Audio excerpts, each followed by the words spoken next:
नमस्कार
ఈరోజు ముఖ్యంగా ప్రెస్ మీట్ పెట్టడానికి ముఖ్య ఉద్దేశం Telugu Desam party working president Andhra రాష్ట్ర భవిష్యత్తు నాయకుడు యువగలం రథసారథి నారా లోకేష్ బాబు గారు కడప జిల్లా పర్యటనకు రాబోతున్నారు.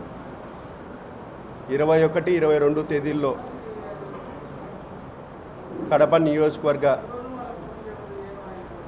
అభివృద్ధి మరియు క్యాడర్ మీటింగ్ నిర్వహిస్తూ ఉన్నారు. 22వ తేదీన జమ్లమడుగు నియోజకవర్గంలోని కొండాపురం మండలం కోడూరు గ్రామంలో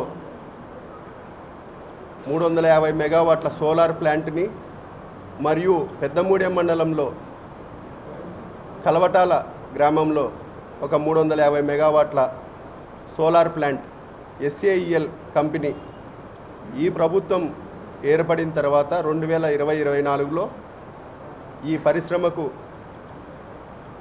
పూర్తి స్థాయిలో అన్ని పర్మిషన్స్ ఇచ్చి 10-12 నెలల్లోనే సంవత్సరం లోపలనే ఈ ప్లాంట్ని పూర్తి చేసి పవర్ గ్రిడ్ కూడా కనెక్ట్ చేయడం జరిగింది. దీని ఇనాగ్రేషన్కి యువ నాయకుడు నారా లోకేష్ బాబు గారు రాబోతున్నారు. కాబట్టి కడప జిల్లా తెలుగుదేశం క్యాడర్కి ప్రత్యేకంగా తెలియజేస్తున్నాం. ఖచ్చితంగా ప్రతి ఒక్కరూ ఈ కార్యక్రమానికి హాజరు కావాలని కూడా కోరుకుంటున్నాం.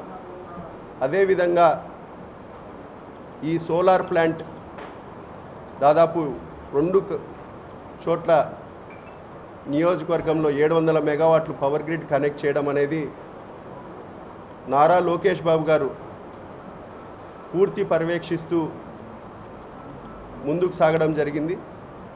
ఈ కంపెనీ పెట్టడం ద్వారా ఉద్యోగ ఉపాధి అవకాశాలు కూడా కల్పించడంలో భాగంగా ఈ ప్లాంట్ రావడం జరుగుతూ ఉంది. కాబట్టి యువగలం పాదయాత్రలో రాష్ట్రం నలుమూల తిరిగి ఎక్కడ ఏ సమస్యలు ఉన్నాయి, ఉపాధి ఉద్యోగ అవకాశాలు ఏ విధంగా కల్పించాలా,